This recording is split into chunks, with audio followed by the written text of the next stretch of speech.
বুঝছেন?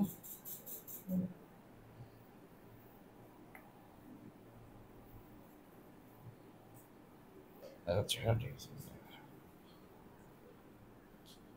হ্যাঁ, দেখা যাচ্ছে, সমস্যা নেই।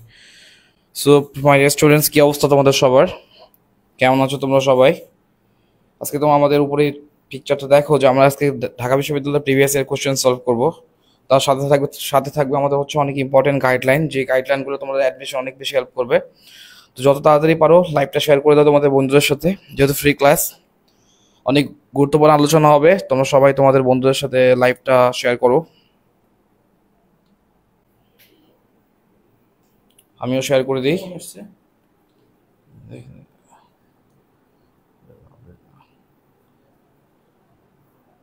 আমি ফেস, সো কি অবস্থা দেখা যাচ্ছে আমাকে? আমরা আর অল্প কিছুক্ষণের মধ্যে আমরা আমাদের লাইভটা শুরু করব। একটু ধৈর্য ধরো, আমরা 3-4 মিনিট পর আমাদের ক্লাসটা শুরু করে দিব।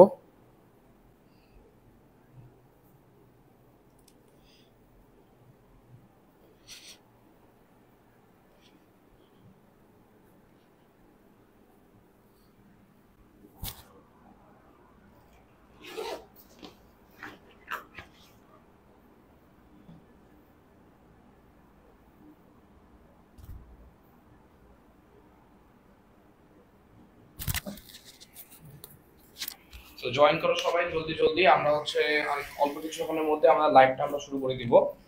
সো আজকে লাইভ ক্লাসটা অনেক বেশি গুরুত্বপূর্ণ। আমরা কিন্তু আমাদের তিনটা লাইভ ক্লাস নিয়েছি, বুঝছো? তিনটা লাইভ ক্লাস নিয়েছি, সেগুলো ছিল হচ্ছে এক একটা চ্যাপ্টারের উপর টপিক। তো আজকে আমরা একটা কোয়েশ্চেন সলভ করবো, পুরা বইয়ের একটা কোয়েশ্চেন সলভ করবো, যে কোয়েশ্চেন সলভের মাধ্যমে আমরা হচ্ছে ঢাকা বিশ্ববিদ্যালয়ের প্রশ্ন প্যাটার্ন সম্পর্কে জানবো, যে আসলে ঢাকা বিশ্ববিদ্যালয় কেমন প্রশ্ন করতেছে, বা আমরা সেই সম্পর্কে একটা বিস্তারিত ডিটেলসে জানবো অ্যাকাউন্টিং এর উপর। সো সবাই জলদি জলদি লাইভটাকে শেয়ার করে দাও, আমরা এখন লাইভটা শুরু করে দিব। আমি দেখতেছি সবাই জয়েন হচ্ছে আস্তে আস্তে। তো কি অবস্থা প্রিয় শিক্ষার্থীরা, কেমন আছো তোমরা সবাই? আশা করি তোমরা সবাই ভালো আছো। তো দেখো, তোমরা টপিকটা দেখতে পাচ্ছো যে আমাদের আজকে কি ঢাকা বিশ্ববিদ্যালয় হিসাব বিজ্ঞান কোশ্চেন, যেটা হচ্ছে আমরা সলভ করবো 22-23 সেশনের, ঠিক আছে? তো আমি আবারও বলি, 22-23 সেশনের কোশ্চেন সলভ করার কারণ হচ্ছে, রিজন রয়েছে, বিকজ এটা কিন্তু হচ্ছে 2 বছর পুরাতন হয়ে গেছে। দ্যাটস ওয়াই আমরা হচ্ছে এই বছর যে মানে এবছর যে অ্যাডমিশন ইয়ারটা আছে সেই বছরের জন্য, মানে 25-26 সেশনে যারা অ্যাডমিশন দিবা তাদের জন্য কিন্তু এই প্রশ্ন প্যাটার্নটা অনেক বেশি গুরুত্বপূর্ণ। বিকজ কারণ ঢাকা বিশ্ববিদ্যালয়, আমি আগেও বলছি যে ঢাকা বিশ্ববিদ্যালয় কিন্তু প্রশ্ন রিপিট করে বা সেম প্যাটার্নের প্রশ্ন করে।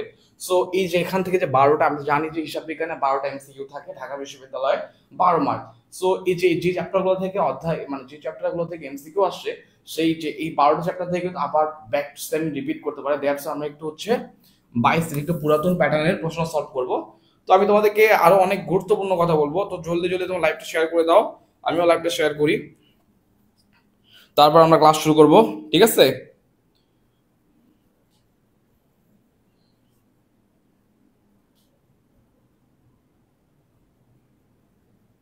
এটা কিন্তু আমাদের 4 নাম্বার লাইভ ক্লাস।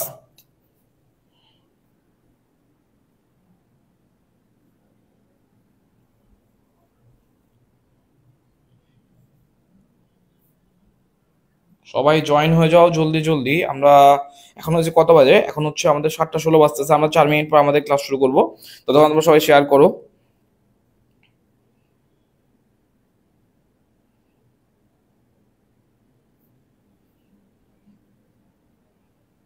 সবাই শেয়ার করো। হ্যাঁ, না 4 মিনিট না, আমরা আরো 2 মিনিট 2-3 মিনিট পরে শুরু করবো।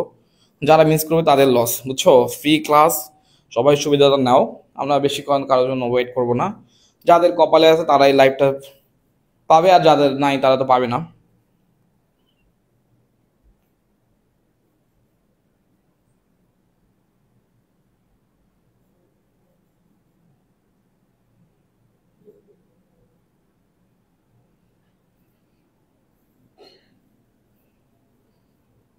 বয়েস জলদি জলদি করো, হ্যাঁ জলদি জলদি তোমার লাইভটা শেয়ার করো।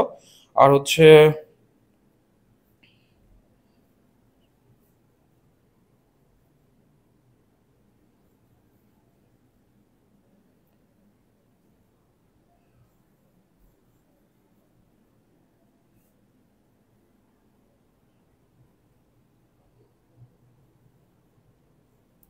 আর আমি তোমাদের একটা কথা বলি যে আমরা কিন্তু আমাদের ফাউন্ডার স্যার তোমাদেরকে বলছে যে আমাদের ফাউন্ডার স্যার কিন্তু তোমাদের জন্য একটা গিফটের ব্যবস্থা করছে, যারা বেশি বেশি করে লাইভটা শেয়ার করবা, প্লাস হচ্ছে যাদের হচ্ছে সর্বোচ্চ লাইক থাকবে, কমেন্ট থাকবে, তাদেরকে আমরা হচ্ছে আমাদের স্যার একাডেমির পক্ষ থেকে আমরা টি শার্ট প্রদান করব, এবং সাথে সাথে আমাদের ওয়েবসাইটের প্রো অ্যাক্সেস তোমাদেরকে লাইফ টাইমের জন্য দেওয়া হবে।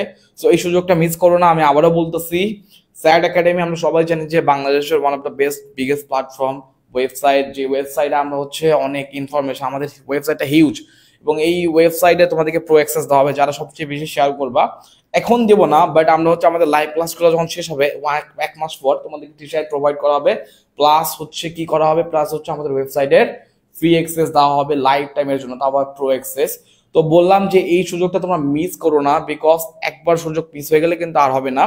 আমি বলতেছি আমরা কিন্তু শুধু জাস্ট আমরা অ্যাকাউন্টিং করাচ্ছি এমনটা না, আমাদের কিন্তু রেগুলার লাইভ ক্লাস হচ্ছে কেমিস্ট্রির উপর, তারপর হচ্ছে আমরা অ্যাকাউন্টিং এর উপর লাইভ ক্লাস নিচ্ছি, দেন হচ্ছে আমাদের কয়েকদিন পর জব ইংলিশ বা বিশেষ ইংলিশের উপর আমাদের লাইভ ক্লাস শুরু হবে। তার সাথে আমাদের ফাউন্ডার স্যার ম্যাথ কোর্স নিয়ে আসতেছে, যে ম্যাথ কোর্সের মাধ্যমে হচ্ছে জবের যে ভিত্তিগুলো আছে ম্যাথে থাকে সবগুলো সলভ হয়ে যাবে। তো আমরা তোমাদেরকে ফ্রি দিচ্ছি। আমি তোমাদেরকে বলতে চাই যে স্যাড একাডেমি হচ্ছে অন্যান্য প্রতিষ্ঠান যেখানে তোমাদেরকে হচ্ছে প্রিমিয়াম ফিচারগুলো টাকার বিনিময় দিচ্ছে, আমরা সেগুলো তোমাদেরকে ফ্রি দিচ্ছি। আমরা প্রিমিয়ামের থেকেও বেশি কিছু দেওয়ার তোমাদেরকে চেষ্টা করি, তাও ফ্রি। তো তোমরা অবশ্যই আমাদের সাথে কানেক্টেড থাকো, ইনশাল্লাহ তোমরা বেনিফিটেড হবা। তো আমরা এখন লাইভ ক্লাসটা আমাদের শুরু করব, ঠিক আছে? কমেন্ট করো, সবাই কমেন্ট করো, শেয়ার করো, কে কোথা থেকে দেখতেছো সেটাও বলে দাও।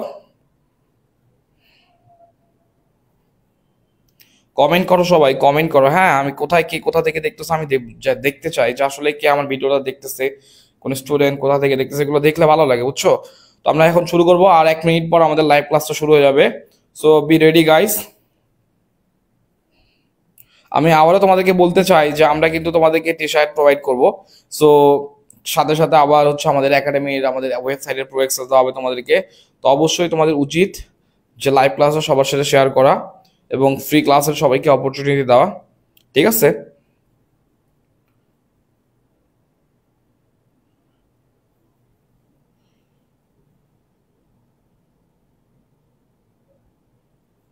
তো এক ভাই লিখছে শেয়ার ডান, তো ধন্যবাদ ভাই শেয়ার ডান করার জন্য। আপনার শেয়ারগুলো কাউন্ট হবে, আপনি কিন্তু আগেও শেয়ার করছেন, আমরা দেখছি। তো দ্যাটস ওয়াই আপনি কানেক্টেড থাকেন, ইনশাল্লাহ আপনার জন্য টি শার্ট কিন্তু আপনি কিন্তু টি শার্ট পাচ্ছেন। একটু ধৈর্য ধরে থাকবেন আমাদের সাথে, ইনশাল্লাহ সে টি শার্ট পাবেন। আমাদের ক্লাসটা মনোযোগের সহিত দেখেন, ঠিক আছে? চলো আমরা ক্লাসটা শুরু করি, ঠিক আছে? আর না বাড়াই কথা, আমাদের টপিক কি দেখো, আমরা কিন্তু ক্লাসটা শুরু করে দিচ্ছি, ঠিক আছে? এখনো যাদের যাদের কিন্তু লাইভে যুক্ত নেই তারা লাইভে যুক্ত হতে পারো, ওকে? তো দেখো আমাদের কি আজকে যে ব্যবসায় শিক্ষা ইউনিট 22 সেশন, ঢাকা বিশ্ববিদ্যালয়, টপিক কি হিসাব বিজ্ঞান।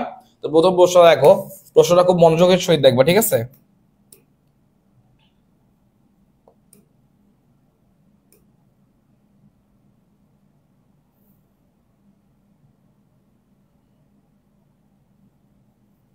প্রশ্নটা মনোযোগের সহিত দেখো। আমি যেহেতু একবার অ্যান্সারটা ক্লিক করছি, তো অ্যান্সারটাকে ইম্পর্টেন্স না আমি যা বলতে শোনো, কিন্তু এই প্রশ্নটা অনেক কনফিউজিং। হ্যাঁ, তো কি বলছে দেখো, যে অবিরাম মজুদ পণ্য পদ্ধতি ব্যবহৃত হয় এমন একটি পণ্যদ্রব্য বিক্রয়কারী কোম্পানির খতিয়ান নিজের কোন হিসাবটি থাকবে না। প্রশ্নটা অনেকে হয়তো বুঝতে পারে না। আবার দেখো, অবিরাম মজুদ পণ্য পদ্ধতিতে ব্যবহৃত হয়, হ্যাঁ, অবিরাম মজুদ পদ্ধতিতে ব্যবহৃত হয় একটি পণ্যদ্রব্য বিক্রয়কারী কোম্পানির খতিয়ানের নিচের কোন হিসাবটি থাকবে না। সো আমাদের অ্যান্সার কি? অ্যান্সার হচ্ছে ক্রয় ফেরত, ঠিক আছে? কি বললাম? যে আমাদের অ্যান্সার হচ্ছে ক্রয় ফেরত। তো আমরা হচ্ছে এই যে এগুলা, এই তিনটা হচ্ছে আমরা অবিরাম মজুদ পদ্ধতিতে ব্যবহার করতে পারি, বাট এই যে ক্রয় ফেরত আমরা অবিরাম মজুদ পদ্ধতিতে ব্যবহার করতে পারি না। তো এই হিসাবটা ক্রয় ফেরত হিসাবটা থাকবে না। হিসাবটা মানে এই যে এমসিকিউটা আছে না, এমসিকিউটা কিন্তু কনফিউজিং। তো এই এমসিকিউটা তোমাকে বুঝতে হলে অবশ্যই মনোযোগ দিয়ে পড়তে হবে। দেখো কি বলছে, অবিরাম মজুদ পণ্য পদ্ধতিতে ব্যবহৃত হয় এমন একটি পণ্যদ্রব্য বিক্রয়কারী কোম্পানির খতিয়ান নিজের কোন হিসাবটি থাকবে না। তো এটা হচ্ছে আমাদের সমাপনী মজুদ পণ্য, বিক্রয় ফেরত এবং বিক্রিত পণ্যের ব্যয়, এই তিনটা আমাদের অবিরাম মজুদ পণ্য পদ্ধতিতে ব্যবহৃত হয়। বাট হচ্ছে কালান্তিক পদ্ধতিতে ব্যবহৃত হয় না। তো এই হিসাবটি আমাদের ক্রয় ফেরত হিসাবটি আসবে না। এটা হচ্ছে আমাদের অ্যান্সার। তো আশা করি বুঝতে পারছো। প্রশ্নটা একটু কনফিউজিং, আমি আবারও বলতেছি, প্রশ্নটা ক্লিয়ারলি বোঝার চেষ্টা করবা। অ্যাডমিশনে কিন্তু আমি বলবো যে তোমাদেরকে 4টা অপশন থাকে না, চারটা অপশন কাছাকাছি, মানে সেম উত্তর হবে হবে না এরকম একটা কাছাকাছি থাকে। তো দ্যাটস ওয়াই তোমাকে অনেক সাবধানতার সাথে 12টা এমসিকিউ পড়ে লাগাইতে হবে। তুমি যদি একটু ভুল করো তাহলে কিন্তু পিছিয়ে যাবা। এক নাম্বার অ্যাডমিশনে কিন্তু 1 নম্বর অনেক বেশি, একটা অনেক বড় সম্পদ। তো 1 নম্বরের জন্য অনেকের র্যাঙ্ক 300 400 পর্যন্ত পিছিয়ে যেতে পারে। তো দ্যাটস ওয়াই তোমাকে একটা এমসিকিউ অবশ্যই, একটা এমসিকিউ অনেক, একটা এমসিকিউ বলতে গেলে শোনা, তো অবশ্যই তোমাকে সেই একটা এমসিকিউ কারেক্ট করতে হলে অবশ্যই সাবধানতার সাথে দাগাইতে হবে, ব্রেন খাতে দাগাইতে হবে, তাড়াহুড়ো করা যাবে না। আমি এরকম ভুল করছিলাম ঢাকা বিশ্ববিদ্যালয় এক্সামে। হচ্ছে কি করছি যে আমার এমসিকিউ এমসিকিউ কমন, বাট আমি মাথা ঠান্ডার জন্য বুঝতেই পারতেছি যে আসলে এটা এটা কি আমার জানা উত্তর, আমি ভুল করতেছি, বলছি এটা কি ভুল করে ফেলছি। এভাবে আমার কিন্তু অনেক কিছু ভুলই ছিল। তো আমি তোমাদেরকে বলবো যে অবশ্যই তোমাকে মাথা ঠান্ডা করে ঢাকা বিশ্ববিদ্যালয়ে পরীক্ষা দিতে হবে, বা যে কোনো পাবলিক বিশ্ববিদ্যালয়ে তুমি যাও না কেন তোমাকে অ্যাডমিশনে পরীক্ষা দিতে হবে, অ্যাডমিশন ঠান্ডা মাথায় পরীক্ষা দিতে হবে। হ্যাঁ, তো আমরা এখন হচ্ছে এই প্রশ্নের উত্তর জানলাম, বাট আমরা এখন আরো কিছু জানবো।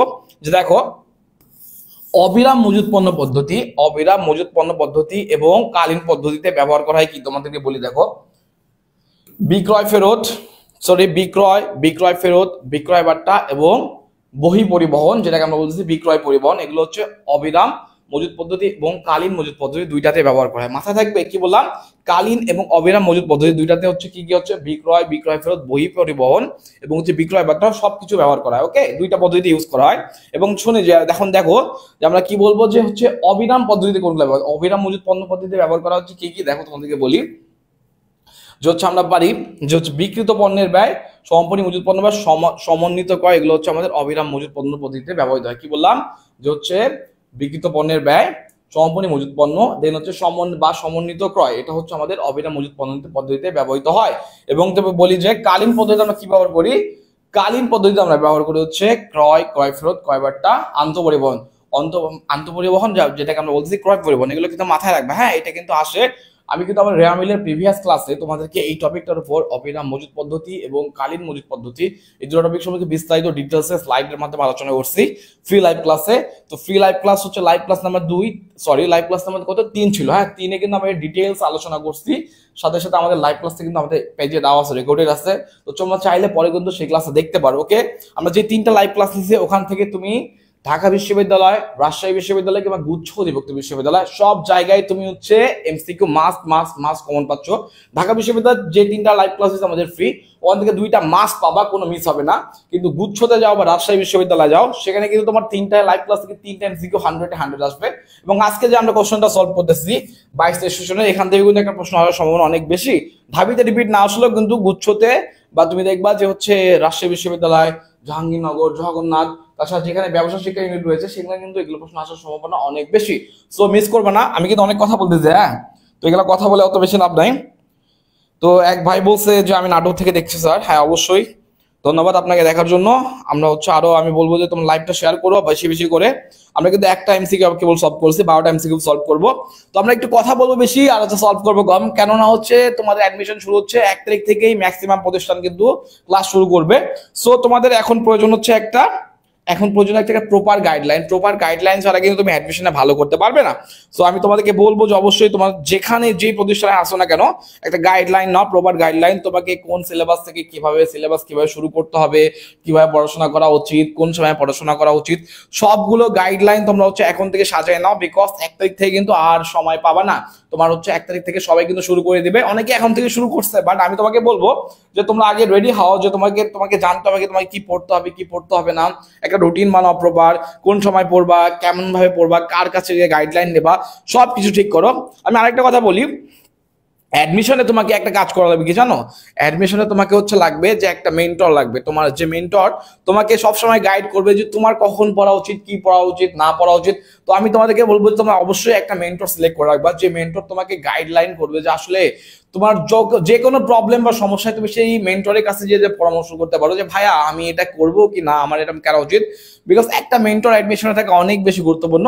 মেন্টর বলতে কি হচ্ছে, তোমার একটা গুরু লাগবে। হ্যাঁ, যে গুরু তোমাকে হচ্ছে কি করবে, তোমাকে হচ্ছে গাইডলাইন দেবে। এবং হচ্ছে আমি তাকে বললাম যাকে তাকে কিন্তু গুরু বানানো যাবে না, যে অবশ্যই হচ্ছে যে কোনো পাবলিক বিশ্ববিদ্যালয়ে পড়তেছে বা যেই পাবলিক বিশ্ববিদ্যালয়ে পড়াই যা, সেখান থেকে তুমি একটা পছন্দের মেন্টর নিতে পারো, যে মেন্টর তোমাকে সব সময় গাইডলাইন দিবে। ওকে, তো আমরা হচ্ছে 1 নম্বর প্রশ্নটা কিন্তু ক্লিয়ার করলাম। আমরা কিন্তু বলছি যে ডিটেলসে বললাম এই 1 নম্বর প্রশ্নটা, আশা করি তোমরা বুঝতে পারছো। চলো আমরা নেক্সট দেখি।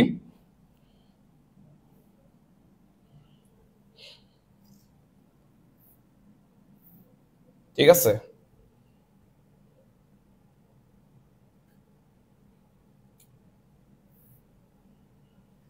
সো আমাদের এক ভাই প্রশ্ন করছে যে স্যার জব কোনো কোর্স নেই আপনাদের? হ্যাঁ ভাইয়া, জব কোর্স আমাদের আছে। তো আমরা জব কোর্সের ক্লাস শুরু করবো হচ্ছে 30 সেপ্টেম্বর থেকে। আমাদের ফাউন্ডার স্যার আজিজ ভাই যে নিজেই হচ্ছে আমাদের এই লাইভ ক্লাসটা নেবে। তো অবশ্যই ফ্রি ক্লাস 9টার সময় করে ফ্রি ক্লাসগুলো হবে, তো অবশ্যই আপনারা অনেক উপকৃত হবেন। তাছাড়াও আমাদের ধ্রুব ভাই আছে যে হচ্ছে ইংলিশ ক্লাস নেবে, ফ্রি ইংলিশ ক্লাস যেগুলো হচ্ছে জব কোর্সের উপর। তো সেই কোর্সগুলো হচ্ছে আমরা অনেক ফ্রি দিচ্ছি তোমার আপনাদেরকে, তো অবশ্যই আপনারা উপকৃত হবেন। আমরা হচ্ছে শুরু করবো খুব শীঘ্রই, এবং আমাদের কিন্তু পেজে দেওয়া আছে যে কবে থেকে আমরা হচ্ছে সেই ক্লাসগুলো শুরু করব। তো আপনারা চাইলে ডিটেলস গুলো দেখতে পারেন। তো আমি আরো দেখতে চাই কারা কারা কমেন্ট করতেছেন। তারপর হচ্ছে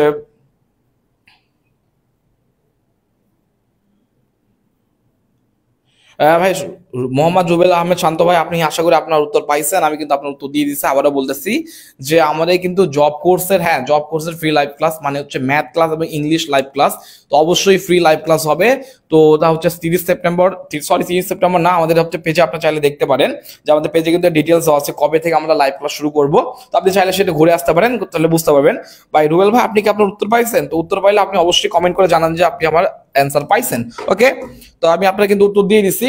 তো আমরা হচ্ছে কি করব এখন, আমরা হচ্ছে সেকেন্ড নাম্বার প্রশ্ন সলভ করব। দেখো কি বলছে, রাসনা কোম্পানি 10% হারে 1 লক্ষ টাকার ঋণপত্র, 12% হারে 2 লাখ টাকার অগ্রাধিকার শেয়ার এবং প্রতিটি 10 টাকা মূল্যের সাধারণ শেয়ার রয়েছে। যদি কোম্পানির নিট মুনাফা 1,59,000 টাকা হয়, তবে সাধারণ শেয়ারগণ শেয়ার প্রতি কত লভ্যাংশ পেতে পারে?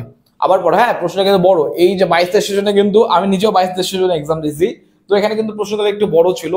তো আমাদের ঢাকা বিশ্ববিদ্যালয় আমাদের সাথে অন্যায় করছিল যে আমাদের অ্যাকাউন্টিং ইংলিশ কোশ্চেন ইজি করছিল, বাট অ্যাকাউন্টিং কোয়েশ্চেন ইজি ছিল, বাট হচ্ছে আমাদের প্রশ্নগুলো অনেক বড় বড় ছিল, আমাদের অনেক টাইম লাগছে। সো অবশ্যই তোমাকে একটু সাবধানতার সাথে, যদি তুমি ইংলিশে ম্যাথে প্রো থাকো তাহলে কিন্তু তুমি এই ম্যাথগুলো তুমি হচ্ছে যারা যারা অ্যাকাউন্টিং ভালো প্র্যাকটিস করছে 22 সেশনের, তারাই কিন্তু জলদি জলদি অ্যান্সার করতে পারছে। আমি নিজে হচ্ছে অ্যাকাউন্টিং এ 12-র মধ্যে 10 পাইছিলাম। তো আমি বলবো যে আমি হয়তো একটু ভুল করছি, তাড়াহুড়ার মধ্যে একটা এমসিকিউ ভুল করছিলাম, দ্যাটস ওয়াই হচ্ছে আমার একটু নাম্বার কম ছিল, বাট আমি 10 পাইছিলাম। তো আমি তোমাদেরকে বলবো যারা যারা হচ্ছে অ্যাকাউন্টিং এ প্রো হইতে পারো না, তাদের কিন্তু 22 সেশনে কোশ্চেনটা করতে একটু টাইম লাগবে। ওকে, আমি তোমাকে বলবো যে তোমরা হচ্ছে রেগুলার প্র্যাকটিস করবা। এখন যেহেতু তোমরা শুরু করো অ্যাডমিশন যখন 1.5-2 মাস যাবে, তখন তোমরা কোশ্চেন সলভ করবা, 12টা করে কোশ্চেন সলভ করবা, টাইম ম্যানেজমেন্ট ঠিক রেখে। হ্যাঁ, তোমাদের কত টাইম লাগতেছে সেই টাইম ম্যানেজমেন্টটা ঠিক রেখে কোশ্চেন সলভ করবা। তো চলো আমরা হচ্ছে আমাদের হচ্ছে কথা অনেক বেশি বলতেছে, হ্যাঁ তো আমরা চলো ইয়া করি, আমরা হচ্ছে কোশ্চেনটা সলভ করি। দেখো, রাসনা কোম্পানি 10% হারে 10 কত বলছে 1 লক্ষ টাকা ঋণপত্র, 12% হারে, তারপর কি বলছে কত বলছে 12% হারে 2 লক্ষ টাকা অগ্রাধিকার শেয়ার এবং প্রতি 10 টাকা মূল্যের 50,000 টাকার সাধারণ শেয়ার রয়েছে। যদি কোম্পানির নিট মুনাফা 1,59,000 টাকা হয়, তবে কোম্পানির শেয়ার প্রতি সাধারণ লভ্যাংশ কত পাবে? ওকে, তো দেখো আমাদের কি বলছে যে নিট মুনাফা রয়েছে। হ্যাঁ, তো নিট মুনাফা থেকে আমাদের কি করতে হবে? নিট মুনাফা থেকে আমাদের অগ্রাধিকার শেয়ার যারা আছে, অগ্রাধিকার শেয়ার রয়েছে, তাদেরকে আমরা কি করব? তাদেরকে মুনাফা দেওয়ার পর যেটা আমাদের বাকি থাকবে সেগুলো হচ্ছে আমরা সাধারণ শেয়ারহোল্ডারদের মধ্যে বিতরণ করব। মাথায় থাকবে কি বললাম, যে আমাদের নিট মুনাফা থেকে আমরা কি করি? প্রথমে হচ্ছে অগ্রাধিকার শেয়ারহোল্ডারদেরকে টাকা বিতরণ করি, মুনাফা দেই। দেন কি করে, যেটা অবশিষ্ট থাকে সেটাকে আমরা কি করি? সেটা হচ্ছে আমরা হচ্ছে আমাদের সাধারণ শেয়ারহোল্ডারদেরকে দিয়ে দিই। হ্যাঁ, তো দেখো যেহেতু এখানে নিট মুনাফা উল্লেখ করা আছে, তার মানে হচ্ছে আমাদের যে ঋণপত্রে কোনো কাজ হবে না। নিট মুনাফার মধ্যে কিন্তু নিট মুনাফা যখন থাকবে কথা, তখন আমরা নিট মুনাফা মানে হচ্ছে যত আয় ব্যয় হাবি যাবে যত কিছু ছিল সব কিছু শোধ করার পর আমরা নিট মুনাফা নিয়ে আসছি। তো তার মানে আমাদের ঋণপত্রের কোনো কাজ নেই। তো আমাদের কত হচ্ছে নিট মুনাফা হচ্ছে 1,59,000 টাকা। ওকে, এটা হচ্ছে আমাদের নিট মুনাফা। দেন কি বলছে দেখো, যে বলতেছে 12% হারে 2 লক্ষ টাকার অগ্রাধিকার শেয়ার, তার মানে হচ্ছে 2 লক্ষ টাকার 12% কত? 2 লক্ষ টাকার 12% হচ্ছে দেখো 20,000, আর এদিকে হচ্ছে 1% 4,000, মানে 24,000 টাকা। ঠিক আছে, তাহলে আমাদের কত আসতেছে? 1 লক্ষ কত আসছে? 35,000 আসছে না? 1,35,000 টাকা হচ্ছে আমাদের এটা অবশিষ্ট রয়েছে। হ্যাঁ, তারপর হচ্ছে আমাদের কি দেখো সাধারণ শেয়ার হোল্ডার কত আছে, যে কি বলছে যে আমাদের নিট মুনাফা গেল। তারপর দেখো 10 টাকা মূল্যের 50,000 সাধারণ শেয়ার রয়েছে। কি বললাম? 10 টাকা মূল্যের 50,000 সাধারণ শেয়ার রয়েছে। এখন যদি আমরা এটাকে ভাগ করে দিই 50,000 টাকা দিয়ে, তাহলে আমরা আমাদের কাঙ্ক্ষিত অ্যান্সার পাবো। আমাদের কাঙ্ক্ষিত অ্যান্সার কত জানো? 2.7। ঠিক আছে, 2.7। এখন তোমাদের বলতে পারবে 2.7 টাকা অ্যান্সার নাই, তো আমি তোমাদের কেন বললাম যে বিকজ এখানে কিন্তু সঠিক অ্যান্সার দেওয়া নাই। তো এটা ঢাকা বিশ্ববিদ্যালয়, এটা হচ্ছে কারেক্ট, এখানে একটু অ্যান্সারটা ভুল করছিল। তো তারা কি দিছে, তারা হচ্ছে ইন্ডিকেট করছে যে 2.50 কি করছে, 2.50 এটা হচ্ছে অ্যান্সার আমরা দিতে পারি।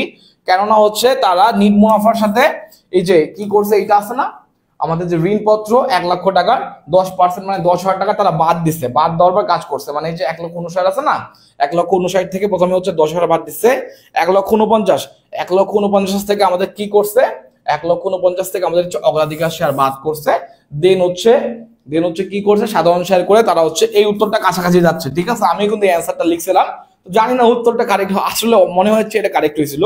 তো আমি তোমাদেরকে বলবো যে অ্যান্সারটা কিন্তু ভুল আছে, যেহেতু এখানে নিট মুনাফা উল্লেখ করছে তার মানে ঋণপত্রের কোনো কাজ হবে না।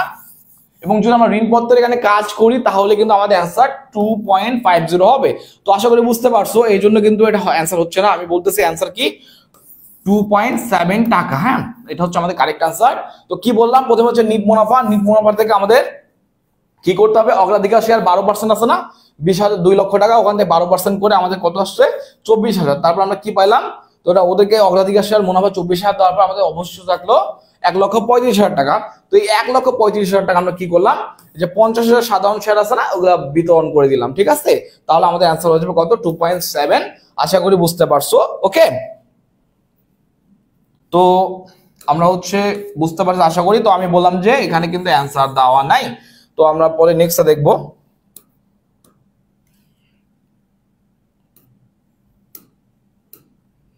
ঠিক আছে,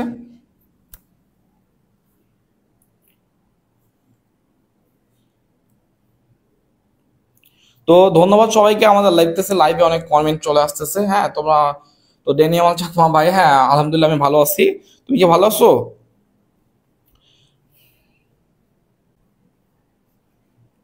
তো সবাই লাইভে জয়েন হয়ে যাও। ওকে,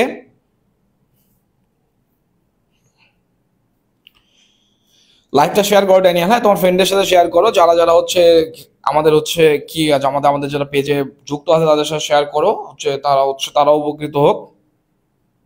আর আমি আবারও বলতেছি, আমরা কিন্তু হচ্ছে জব জব যে আছে না, জব সেক্টরের যে free English class, math class নিয়ে আসতেছি।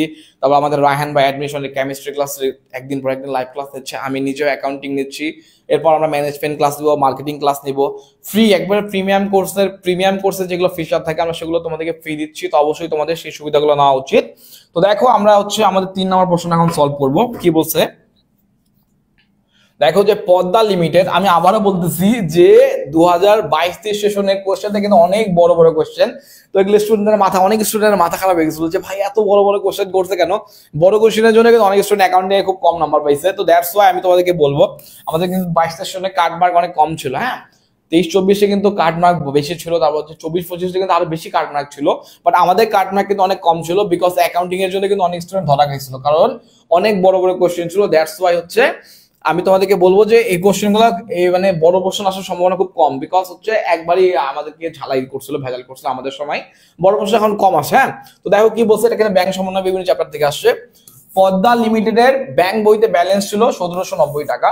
করলাম ব্যাংক ব্যালেন্স ছিল, মানে হচ্ছে ব্যাংক ব্যালেন্স ছিল 1,790 টাকা ডেবিট। ওকে, ব্যাংক স্টেটমেন্টের সাথে তুলনা করে দেখা যায় যে এখনো 1,040 টাকা চেক উপস্থাপন করা হয়নি এবং 820 টাকার আমানত ক্রেডিট করা হয়নি। এমন অবস্থায় ব্যাংক স্টেটমেন্টের ব্যালেন্স কত হবে? হ্যাঁ, ব্যাংক স্টেটমেন্টের ব্যালেন্স কত হবে, মানে ব্যাংক জমার উদ্বৃত্ত কত হবে? তো সিম্পল জিনিস, দেখো কি বলছে, আমি আমাদেরকে বোঝাই। ঠিক আছে, কি বলছে দেখো, পদ্মা লিমিটেডের ব্যাংক বইতে, আরেকবার শোনো, ব্যাংক ব্যালেন্স ছিল 1,790 টাকা। ঠিক আছে, 1,790 টাকা। ব্যাংক স্টেটমেন্টের সাথে তুলনা করে দেখা যায় যে এখনো 1,040 টাকা ব্যাংক চেকে উপস্থাপন করা হয়নি এবং 820 টাকার আমানত ক্রেডিট করা হয়নি। তো এমন অবস্থায় ব্যাংক স্টেটমেন্টের ব্যালেন্স কত হবে?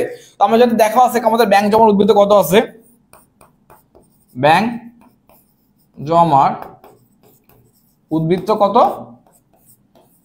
1,790 টাকা। ঠিক আছে, আমরা কিন্তু বিয়ার সময় এখন যেহেতু আমরা ডিটেলসে করতে দ্যাটস আমি লিখতেছি, বাট এক্সামে তোমাদেরকে এত কিছু লেখা লাগবে না। তারপর দেখো কি বলছে, ব্যাংক স্টেটমেন্টের সাথে তুলনা করে দেখা যায় এখনো 1,040 টাকার চেক ব্যাংকে উপস্থাপন করা হয়নি। আমি কি করছি, আমার অ্যাঙ্গেল থেকে কিন্তু আমি একজন পাওনাদারকে 1,040 টাকা দিয়ে দিছি এবং আমার অ্যাকাউন্ট থেকে কমাইছি, বাট ব্যাংকে যেহেতু উপস্থাপন করা হয়নি তাহলে কি করা হবে, তাহলে হচ্ছে আমাদেরকে এটা আমরা মাইনাস করছি, বাট এটা আমাদেরকে প্লাস করা লাগবে। হ্যাঁ, তো এটা আমাদেরকে প্লাস করা লাগবে। কেন? বিকজ যে ব্যাংক জমার উদ্বৃত্ত যদি থাকে তাহলে আমরা কি করব, আমি ব্যাংকের মতো হব, এবং যদি পাসবই জমার উদ্বৃত্ত থাকে তাহলে আমরা কি হব, ব্যাংক আমার মতো হবে। এই কথা মাথায় রাখবো। ওকে, কি বললাম, ব্যাংক জমার উদ্বৃত্ত যদি থাকে তাহলে আমরা হচ্ছে আমি ব্যাংকের মতো হব। তো আমরা ব্যাংক সম্বন্ধে বিভিন্ন একটা ডিটেইলস ক্লাস নেব নেক্সট লাইভ ক্লাসে, তোমরা তখন সময় এই প্রশ্নটার সমাধান পাবা। আমি জাস্ট তোমাদেরকে বললাম যে ব্যাংক জমার উদ্বৃত্ত কত টাকা, 1790 টাকা। ব্যাংক জমার উদ্বৃত্ত যদি থাকে কথাটা, তাহলে কি হবে, আমি ব্যাংকের মতো হব। তো এইভাবে জাস্ট এটা মাথায় রাখো যে ব্যাংক জমার উদ্বৃত্ত আছে, তার মানে কি লিখবো, আমি ব্যাংকের মতো হব। ঠিক আছে, তো কি করছো দেখো, ব্যাংক স্টেটমেন্টের সাথে তুলনা করে দেখা যায় যে এখনো 1040 টাকার একটি চেক ব্যাংকে উপস্থাপন করা হয়নি। তো এটা হচ্ছে ব্যাংকে উপস্থাপন করা হয়নি, বাট আমি কি করছি, আমার হচ্ছে মনে করো ব্যাংকে সাপোজ ছিল 40,000 টাকা। আমি তোমাকে এক্সাম্পল দিয়ে বোঝাই। আমার সাপোজ টাকা ছিল 40,000 টাকা। ঠিক আছে, আমি একজনকে কি করছি, একজনকে 20,000 টাকা দিছি, 20,000 টাকার একটা চেক লিখে দিছি। লিখে দেওয়ার পর কি করছি, আমি আমার অ্যাকাউন্ট থেকে লিখে রাখছি, আমার পাসবই আমি বলছি যে আমার এখন অ্যাকাউন্টে আছে 20,000 টাকা। ঠিক আছে, কিন্তু ওই ব্যক্তি কি করছে, ওই ব্যক্তি এখনো ব্যাংকে উপস্থাপন করেনি। বাট এই কথা কিন্তু আমি জানি না যে ওই ব্যাংকে উপস্থাপন করছে কিনা। তো এমন অবস্থায় কি করব, এমন অবস্থায় আমি যখন জানতে পারবো যে ব্যাংকে উপস্থাপন করা হয়নি, তখন আমি হচ্ছে জিনিসটাকে আরো আবার প্লাস করে দেবো। বুঝতে পারছো বিষয়টা, আমি ব্যাংকের মতো হব। কি বললাম আবার শোনো, আমার অ্যাকাউন্টে 40,000 টাকা ছিল, আমি একটা চেক লিখছি, চেক লিখে একজন পাওনাদারকে দিছি যে ভাই আপনি আমার ব্যাংক থেকে উঠাই নিন। ঠিক আছে, আমি ব্যাংক থেকে ওকে বলছি উঠাই নেওয়া বলার পর আমি ব্যাংক অ্যাকাউন্ট থেকে আমার পাসবইয়ে 20,000 টাকা মাইনাস করে 20,000 টাকা লিখছি ব্যাংক বইয়ে। ঠিক আছে, সিম্পল জিনিস। ওকে, দেন কি করা হয়েছে, যে ওই ব্যক্তি কিন্তু কি করছে, ওই ব্যক্তি কিন্তু ব্যাংকের চেক উপস্থাপন করা হয়নি। তার মানে কি হবে, আমি ব্যাংকের মতো হবো। তো আমি যেহেতু মাইনাস করছি 20,000 টাকা, তখন আমার মাইনাস করা যাবে না। আমরা কি করব, তো দেখো এটাই করছে যে আমার ব্যাংক ব্যালেন্স ছিল 1790 টাকা। দেন হচ্ছে কি, স্টেটমেন্টের সাথে তুলনা করে দেখা যায় যে এখনো 1040 টাকার একটি চেক উপস্থাপন করা হয়নি। মানে হয়েছে কি, আমি 1040 টাকার একজনকে চেক দিছি, বাট ওখানে উপস্থাপন করা হয়নি। তো আমি কি করব, যেহেতু ব্যাংক মাইনাস করেনি, আমি প্লাস করে দেবো। ঠিক আছে,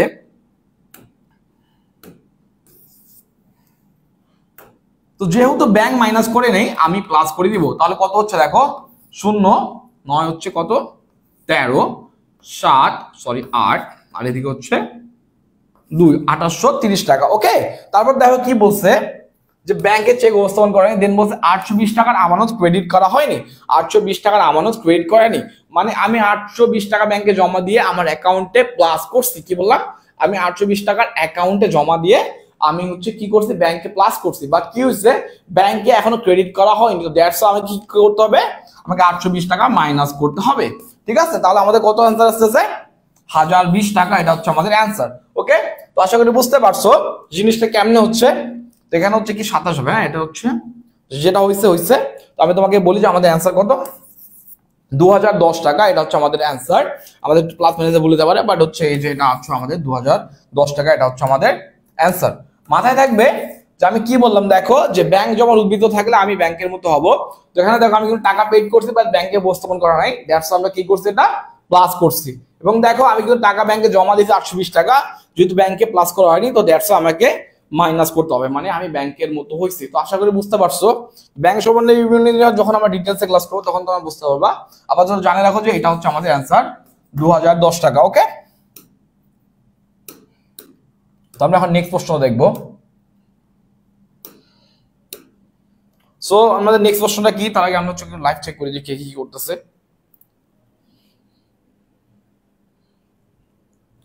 সো আমি আবারও বলতেছি তোমাদেরকে যে লাইভ ক্লাস শেয়ার করে দাও সবার সাথে।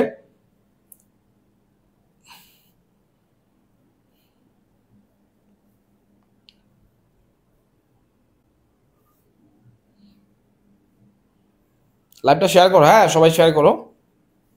আমাদের নেক্সট প্রশ্ন দেখতে আমরা কত নম্বর প্রশ্ন আছে, 4 নম্বর প্রশ্ন আছে, আরো 8টা প্রশ্ন সলভ করবো। এটা প্রশ্ন আমাদের কিন্তু ছোট ছোট প্রশ্ন আসতেছে, সো ডোন্ট ওয়ারি, আমরা হচ্ছে সলভ করব।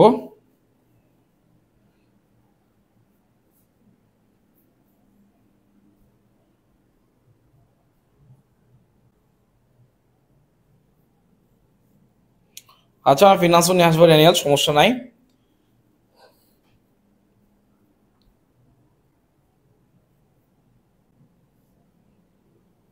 আমি আবারও বলতেছি তোমাদেরকে লাইভ ক্লাসে সবাই শেয়ার করো, হ্যাঁ লাইভ ক্লাসে শেয়ার করো।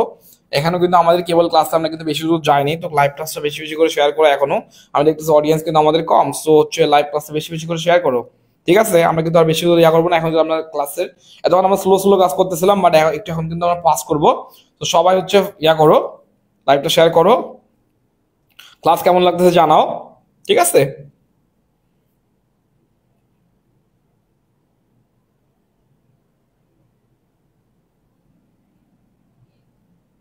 তো আমাদের টপিক কি দেখো, নেক্সট টপিকটা কি দেওয়া আছে যে নিচের কোনটি কর্ণিক ভুল নয়। হ্যাঁ, নিচের কোনটি কর্ণিক ভুল নয়। তো দেখো কি বলছে, নীতিগত ভুল, সরি প্রথমটা আমরা কি করলাম, অ্যান্সার তো প্রথমেই দেওয়া আছে রে, পূরক ভুল, বাদ পড়ার ভুল, তারপর হচ্ছে লিখনের ভুল। হ্যাঁ, পূরক ভুল, বাদ পড়ার ভুল, লিখনের ভুল এবং হচ্ছে বেদাখিলা। ঠিক আছে, কি বললাম, পূরক ভুল, বাদ পড়ার ভুল, লিখনের ভুল এবং বেদাখিলার ভুল, এগুলো হচ্ছে আমাদের কি বলতেছে, এগুলোকে আমরা বলতেছি কর্ণিক ভুল। ঠিক আছে, কি বললাম যে পূরক ভুল, বাদ পড়ার ভুল, লিখনের ভুল এবং বেদাখিলার ভুল, এগুলোকে আমরা বলতেছি কর্ণিক ভুল। তার মানে হচ্ছে নীতিগত ভুল হচ্ছে কর্ণিক ভুল নয়, এটা হচ্ছে আমাদের অ্যান্সার। কি বললাম, নীতিগত ভুল হচ্ছে কর্ণিক ভুল নয়, এটা হচ্ছে আমাদের অ্যান্সার। তো আশা করি বুঝতে পারছো। তো আমরা তোমাদেরকে একটু এক্সপ্লেন রাখছি, তো সোজা জিনিস দেখাই তোমাদেরকে।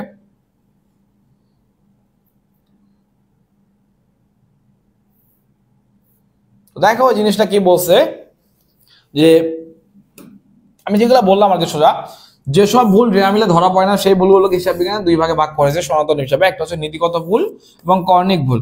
দেখো কর্ণিক ভুলকে চার ভাগে ভাগ করেছে, একটা বাদ পড়ার ভুল, লেখার ভুল, বেদাখিলার ভুল, পরিপূরক ভুল। মাথায় থাকবে, দেখো সনাতন হিসাব বিজ্ঞানে ভুলকে দুই ভাগে ভাগ করেছে, একটা নীতিগত ভুল, কর্ণিক ভুল। ওকে, তারপর দেখো আবার কর্ণিক ভুলকে চার ভাগে ভাগ করেছে, বাদ পড়ার ভুল, লিখনের ভুল, বেদাখিলার ভুল বা পোস্টিং এর ভুল, দেন পরিপূরক ভুল। এখন আমরা জানবো হচ্ছে নীতিগত ভুল কি। নীতিগত ভুল হচ্ছে সম্পত্তি জাতীয়, কি বলতে, মূলধন জাতীয় ব্যয়কে মুনাফা জাতীয় ব্যয় এবং মুনাফা জাতীয় ব্যয়কে মূলধন জাতীয় ব্যয় হিসাবে দেখানো হচ্ছে নীতিগত ভুল। মানে তুমি লিখছো সম্পত্তি ক্রয় করছো, কিন্তু সম্পত্তি হিসাব তুমি হচ্ছে আসবাবপত্র হিসাব না লিখে কি লিখছো, ক্রয় হিসাবকে ডেবিট করছো। ওকে, এটা হচ্ছে নীতিগত ভুল। তারপর দেখো কি বলতে, কর্ণিক ভুল। কর্ণিক ভুল হচ্ছে বাদ, কর্ণিক ভুলকে আমরা চার ভাগে ভাগ করছি, একটা বাদ পড়ার ভুল, মানে একটা লেনদেন আসবাবপত্র ক্রয় ৫,০০০ টাকা। ওকে, এই লেনদেনটা সম্পূর্ণভাবে বাদ গেছে, এটাকে আমরা বলতেছি বাদ পড়ার ভুল। দেখো কি বলছে, লেখার ভুল। তুমি আসবাবপত্র ক্রয় করছো কত দিয়ে, ৫,০০০ টাকা দিয়ে, বাট তুমি অ্যাকাউন্টে লিখছো ৫০০ ডেবিট ক্রেডিট ৫০০ করছো, এটাকে আমরা বলতেছি লেখার ভুল। আর বেদাখিলার ভুল, তুমি একজনের হিসাবের টাকা অন্য, তুমি সব লিখছো ঠিক, বাট এক হিসাবের টাকা অন্য হিসাবে লিখছো, বাট ডেবিট সাইডের টাকা ডেবিট সাইডে লিখছো, কিন্তু জামিলের টাকা তুমি রাজু ভাইকে দিছো এবং রাজু ভাইয়ের টাকা জামিলের অ্যাকাউন্টে লিখছো, জাস্ট এটাই হচ্ছে আমাদের ভুল। ওকে, তো পরিপূরক ভুল কি, পরিপূরক ভুল হচ্ছে তুমি ডেবিট সাইডের টাকা ডেবিটে ভুল লিখছো এবং ক্রেডিটে আরেকটা ভুল লিখছো। যখন দুইটা ভুল কি হচ্ছে, দুইটা ভুলের জন্য একটা ভুল, দুইটা ভুলের জন্য দুইটা ভুলের টাকা, মানে তুমি দুইটা, একটা অ্যামাউন্টে ২০০০ টাকা জায়গায় কত লিখছো, ২০০ টাকা, এবং আরেকটা অ্যামাউন্টে তুমি কি করছো, ২০০০ টাকার জায়গায় ২০০ টাকা লিখছো। তার মানে কি হইলো, আবার বোঝাই। দেখো পরিপূরক ভুল জিনিসটা একটু কনফিউজিং করে স্টুডেন্টকে, তো এই জন্য বললাম যে মনে করো তুমি জামিউলের অ্যাকাউন্টে ২০০০ টাকার স্টলে কি করছো, ২০০ টাকা লিখছো, এবং কামালের অ্যাকাউন্টে ২০০ টাকা জায়গায় কি করছো, ২০০০ টাকা লিখে দিছো। বুঝতে পারছো কি বললাম, যে তুমি জামিউলের অ্যাকাউন্টে ২০০০ টাকার জায়গায় কি করছো, ২০০ টাকা লিখছো। ঠিক আছে, এবং তুমি কি করছো, কামালের অ্যাকাউন্টে ২০০ টাকার জায়গায় ২০০০ টাকা লিখছো। মানে তোমার ভুল হয়েছে, এবার কি হয়েছে, তুমি একটা ভুলের জন্য আরেকটা ভুল তোমার ঢাকা গেছে। হ্যাঁ, মানে সঠিক হয়েছে, একটা ভুলের জন্য যখন আরেকটা ভুল সঠিক হয়ে যায় তখন সেটাকে আমরা বলতেছি পরিপূরক ভুল। তো আশা করি বুঝতে পারছো। তো মাথায় থাকবে যে আমরা বললাম যে কর্ণিক ভুল হচ্ছে কোনটা, কর্ণিক ভুল হচ্ছে নীতিগত ভুল, বাদ পূরক ভুল, বাদ পড়া ভুল এবং লিখনের ভুল, সাথে হচ্ছে বেদাখিলার ভুল। এই চারটা হচ্ছে আমাদের কর্ণিক ভুল। তো আশা করি বুঝতে পারছো। তো আমরা নেক্সট দেখবো,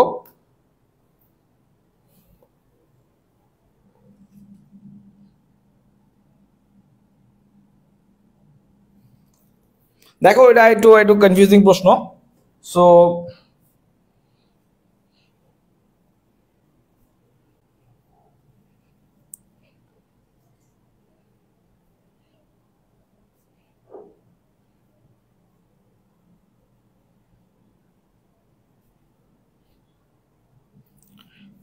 আমরা হচ্ছে কি করবো, আমরা হচ্ছে আরেকটা প্রশ্ন দেখবো, যেটা হচ্ছে আমাদের অবচয় যেটা আছে, স্থায়ী অস্থায়ী সম্পত্তি। তো এখান থেকে আমাদের প্রশ্ন আসছে। তো দেখো কি বলছে, প্রশ্নটা মনোযোগ দিয়ে পড়ো, বুঝছো, এটা কারণ হচ্ছে এটা কিন্তু স্টুডেন্টকে অনেক কনফিউজিং করে। দেখো কি বলছে, মনোযোগ দিয়ে দেখবা, যে ৪ বছর পূর্বে রূপম ট্রেডার্স ১,০০,০০০ টাকা ব্যয় করে একটি যন্ত্রপাতি ক্রয় করে। ওকে, বুঝলাম, ৪ বছর পূর্বে ১,০০,০০০ টাকা ক্রয় করে কি করতেছে, একটা যন্ত্র ক্রয় করছে, যার আয়ুষ্কাল ৫ বছর। কি বললাম, আয়ুষ্কাল হচ্ছে ৫ বছর।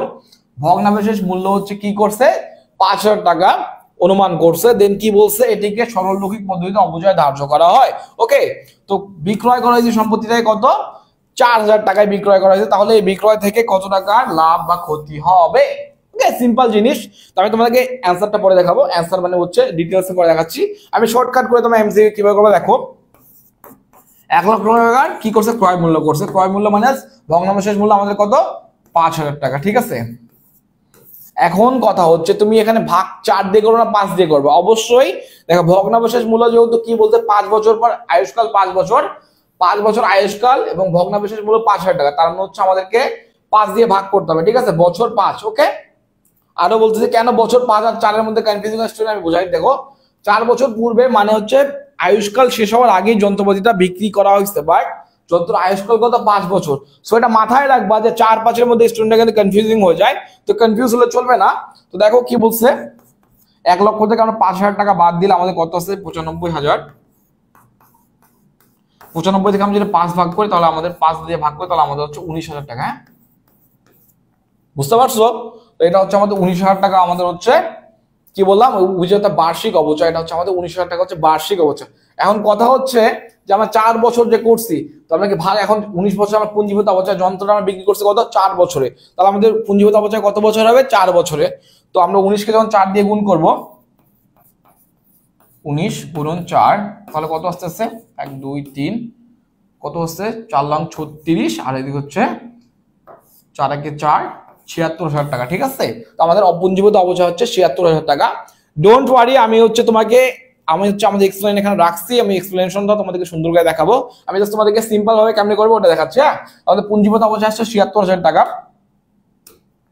তো পুঞ্জীভূত অবচয় 76,000 টাকা আসলো এবং আমাদের হচ্ছে আমরা এখন বইয়া বের করবো, বই মূল্য বের করবো। হ্যাঁ, বই মূল্য ইজ মাইনাস, তাহলে আমাদের কত 1 লক্ষ টাকা হচ্ছে আমাদের ক্রয় মূল্য, আর হচ্ছে কত আমাদের হচ্ছে পুঞ্জীভূত অবচয় হচ্ছে 76,000 টাকা, ঠিক আছে। তাহলে কত হইলো 1 লক্ষ থেকে 76,000 টাকা বাদ দিলে আমাদের হচ্ছে 24,000 টাকা। তার মানে হচ্ছে কি আমরা যদি 24,000 টাকার বেশি হচ্ছে যদি যন্ত্রপাতিটা আমাদের বিক্রি করি তাহলে আমাদের প্রফিট হবে, এবং বই মূল্য অপেক্ষা যদি ক্রয় মূল্য বেশি বিক্রয় মূল্য বেশি হয় তাহলে আমাদের প্রফিট হবে, এবং বই মূল্য অপেক্ষা যদি বিক্রয় মূল্য কম হয় তাহলে লস হবে। মাথায় রাখবা বই মূল্য অপেক্ষা, বই মূল্য আমাদের কত বেড়েছে 24,000 টাকা, ঠিক আছে। বই মূল্য অপেক্ষা যদি বিক্রয় মূল্য বেশি হয় তাহলে আমাদের কি হবে প্রফিট হবে, এবং বই মূল্য অপেক্ষা যদি আমাদের কি হয় বিক্রয় যদি কম হয় তাহলে আমাদের ক্ষতি হবে। তো দেখো আমাদের বিক্রয় মূল্য কত, বিক্রয় মূল্য 30,000 টাকা এবং বই মূল্য হচ্ছে 24,000 টাকা। তার মানে আমাদের কি লাভ হয়েছে, অবশ্যই লাভ হয়েছে 6,000 টাকা লাভ হয়েছে। কত হয়েছে 6,000 টাকা লাভ হয়েছে। আমি কি তোমাদের একটু উল্টাপাল্টা কথা বুঝাইলাম, কেন না হচ্ছে আমি তোমাকে এক্সপ্লেনটা দেখাবো, এই জন্য আমি হচ্ছে ঘিজিবিজি করে লিখছি। হ্যাঁ, তো কি বললাম দেখো শর্টকাট জিনিস শিখে নাও, যে ক্রয় মূল্য থেকে ভগ্নাবশেষ মূল্য মাত করছি 95,000 টাকা, দেন হচ্ছে কি করছে আয়ুষ্কাল ছিল 5 বছর, ভাগ করছি 19,000 টাকা আসছে। ওকে, 19,000 টাকা আসলো, দেন কি করছি পুঞ্জীভূত অবচয় বের করছি, যেহেতু আমরা 4 বছর পুরো বিক্রি করছি তাহলে 19 4 কে গুণ করছি হয়েছে 76,000 টাকা। ওকে, 76,000 টাকা, এবং ক্রয় মূল্য থেকে আমরা হচ্ছে কি করছি পুঞ্জীভূত অবচয় 76,000 টাকা বাদ দিছি, আমাদের আসছে বই মূল্য, বই মূল্য 24,000 টাকা। আমি বলছি যে বই মূল্য অপেক্ষা যদি বিক্রয় মূল্য বেশি হয় তাহলে আমরা সেটাকে বলতে আমাদের প্রফিট হবে, এবং বই মূল্য অপেক্ষা যদি বিক্রয় মূল্য কম হয় তাহলে আমাদের ক্ষতি হবে। তো আমাদের কি বই মূল্য 24,000 টাকা বেরিয়েছে, বিক্রয় মূল্য কত, বিক্রয় মূল্য আমাদের হচ্ছে 30,000 টাকা, তার মানে আমাদের প্রফিট হয়েছে। তো দ্যাটস আমাদের অ্যান্সার কত আসবে, লাভ হচ্ছে 6,000 টাকা। তো আশা করি বুঝতে পারছো। তো এখন আমরা তোমাদেরকে ডিটেইলস দেখাবো, রাইট।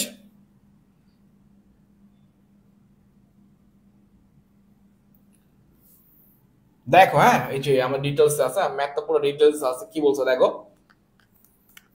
দেখতে পারছো আমি যেগুলা যেগুলা করছি কিন্তু ওখানে আছে। দেখো যে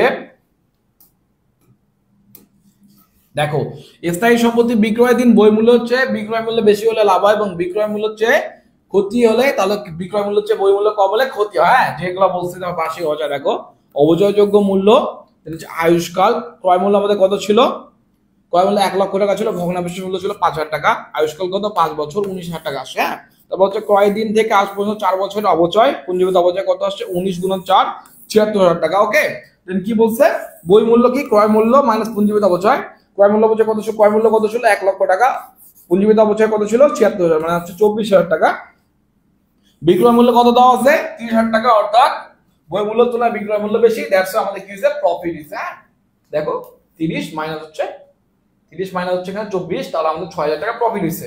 তো আমি যেগুলো হচ্ছে ম্যাথে শর্টকাট করে বললাম সেটা হচ্ছে আমাকে ডিটেলসে দেখাইলাম, কারণ আমি একটু ঘিচেবেজি করে দেখাইছি এই জন্য তোমাদেরকে ডিটেলসে দেখালাম। তো আশা করি বুঝতে পারছো।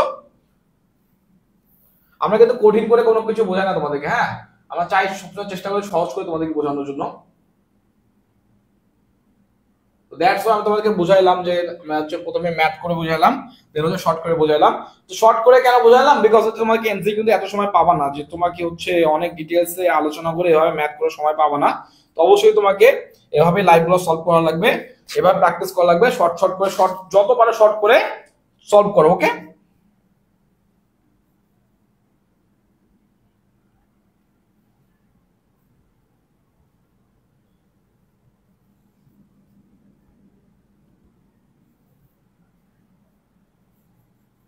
তো আমরা এখন হচ্ছে আমাদের নেক্সট প্রশ্ন দেখব।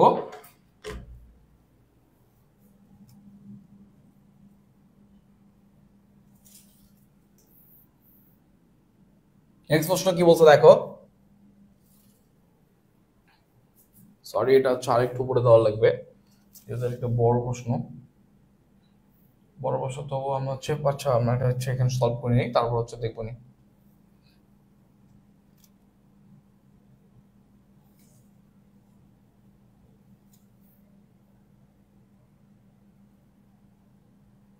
হয়তো আমাদের ডি নাম্বার অপশনটা লাগবে না, তো দ্যাটস ওয়াই ডি নাম্বার অপশনটা স্কিপ করো। কি বলছে দেখো, যে এপ্রিল 1, হ্যাঁ এপ্রিল 1 কি করছে 2023 তারিখে 3 বছরের জন্য একটি 3 বছরের জন্য একটি বিমা প্রিমিয়ামের 36,000 টাকা কি লিপিবদ্ধ করা আছে। 30 এপ্রিল 23 তারিখে এই লেনদেনের সমন্বয় দেখালে কত হবে। ভালো করে দেখো, যে এপ্রিল 1 2023 তারিখে 3 বছরের জন্য প্রদত্ত বিমা প্রিমিয়াম 36,000 টাকা, ওকে। এপ্রিল 1 2023 দেন হচ্ছে বিমা প্রিমিয়াম করছে, অগ্রিম বিমা প্রিমিয়াম করছে 36,000 টাকা দিয়ে, ঠিক আছে সিম্পল। দেন কি বলছে দেখো, 30 এপ্রিল 23 তারিখে সমন্বয় দাখিলা কি হবে, সমন্বয় দাখিলা কি হবে, ওকে। তো আমাদেরকে 1 মাসে, যে আমরা 3 বছরের অগ্রিম বিমা প্রদান করছি, এবার আমাদেরকে 1 মাসের সমন্বয় দাখিলা করতে বলছে, ঠিক আছে। তো দেখো আমাদের কত ছিল, 36,000 টাকা বিমা প্রিমিয়াম ছিল, অগ্রিম করছি। তো সেখান থেকে আমরা কি করছি, সেখান থেকে আমরা হচ্ছে আমরা বাদ দিয়ে দিব 1 মাসের যেটা খরচ হয়েছে, ঠিক আছে। তো আমি 36 ভাগ 3 বারং 36, হ্যাঁ যদি ভাগ করি তাহলে আমাদের 1,000 টাকা চলে আসতেছে। কত আসতেছে, 1,000 টাকা।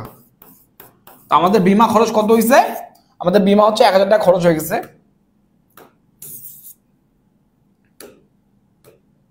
এটা কি বুঝলা তোমরা, না এটা হয়তো বুঝো না, আমি তোকে বোঝাই দিই। দেখো যে কি বলছে, যে আমাদের 1 এপ্রিলে 36,000 টাকা 2023 তারিখে 36,000 টাকা বিমা প্রিমিয়াম প্রদান করছি, ওকে গট ইট। তো দেখো কি বলছে, যে 30 এপ্রিল 23 তারিখে মানে হচ্ছে 2023 সালে 30 এপ্রিল মানে 1 মাসে আমাদের সমন্বয় দাখিলা করতে বলছে, ওকে। সমন্বয় দাখিলা করার জন্য আমাদের কি হবে, 1 মাসের আমাদের বিমা প্রিমিয়াম যেটা খরচ হয়ে গেছে, যেহেতু 1 মাস অতিবাহিত হয়ে গেছে, তো দ্যাটস ওয়াই এটা আমাদের ব্যয় হয়ে গেছে। তো পরের গুলো আমাদেরকে সমন্বয় করতে হবে, ঠিক আছে। তো আমাদের 1 মাসের কত হয়েছে, যে আমরা 36,000 টাকা দিয়েছি, দেন হচ্ছে আমরা চাইলে 3 দিয়ে ভাগ করে 12 দিয়েও ভাগ করতে পারি। তো সোজা কথা, 3 বছর যেহেতু বলছে 3 বারং 36, ওকে। 36 দিয়ে যদি তুমি হচ্ছে 36,000 ভাগ দাও, তাহলে তোমার 1 বছরের 1 মাসের বিমা প্রিমিয়াম বেড়ে যাবে, মানে 1 মাসে আমাদের খরচ হয় বিমা প্রিমিয়ামের জন্য 1,000 টাকা, ওকে। তো এখন আমরা সমন্বয় করব অগ্রিম বিমা, অগ্রিম বিমা হিসাব কত, আমাদের সম্পত্তি কত থাকলো 35,000 টাকা। অগ্রিম বিমা কিন্তু সম্পত্তি হিসাব, অগ্রিম ব্যয় হচ্ছে কি সম্পত্তি হিসাব, এবং হচ্ছে বিমা খরচ হিসাব হচ্ছে কত 35,000 টাকা। এটা হচ্ছে অগ্রিম বিমা ডেবিট 35,000 টাকা, বিমা খরচ হিসাব ক্রেডিট 35,000 টাকা। দেখো এটা আছে, এটা হচ্ছে আমাদের অ্যান্সার। তো যেহেতু আমরা তোমার নতুন, তোমাদেরকে হচ্ছে এত কিছু বোঝানো নাই, তোমরা হয়তো অনেকে বুঝতে নাও পারো। তো আমরা সমন্বয় দাখিলা নিয়ে যখন আলোচনা করব, তখন এই যে এমসিকিউটা নিয়ে ডিটেইলস আলোচনা করব। আর একটা কথা বলি, যে প্রত্যেক বছর সমন্বয় দাখিলা থেকে মাস এমসিকিউ চলে আসে। তো স্টুডেন্টদেরকে হচ্ছে বেসিক, মোটামুটি অ্যাকাউন্টিং এ বেসিক লাগে হচ্ছে সমন্বয় দাখিলাতে। অনেকেই স্টুডেন্টের সমন্বয় দাখিলা বুঝতেই পারে না যে আসলে কেমনে কি হচ্ছে ভাই। অনেকে এখনো মাথার উপর দিয়ে গেছে, বলে ভাই আপনি কি করলেন বুঝতে পারলাম না। হ্যাঁ জানি, স্বাভাবিক, এটা না বোঝারই কথা। আমরা হচ্ছে যখন সমন্বয় দাখিলা নিয়ে ক্লাস করব, তখন তোমাদেরকে হচ্ছে জিনিসটা ক্লিয়ারলি বোঝাই দিব। যেহেতু তোমার নতুন, ভয় পাওয়ার কিছু নাই। আমরা অবশ্যই যখন সমন্বয় দাখিলা নিয়ে ক্লাস করবো তোমরা বুঝে যাবা ইনশাআল্লাহ, ভয় পাওয়ার কিছু নাই, ওকে।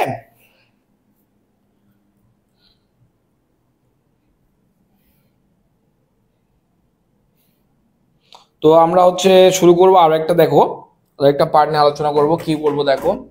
তো আমরা আশা করি তোমরা অ্যান্সারটা বুঝতে পারছো যে কেমনে কি হয়েছে।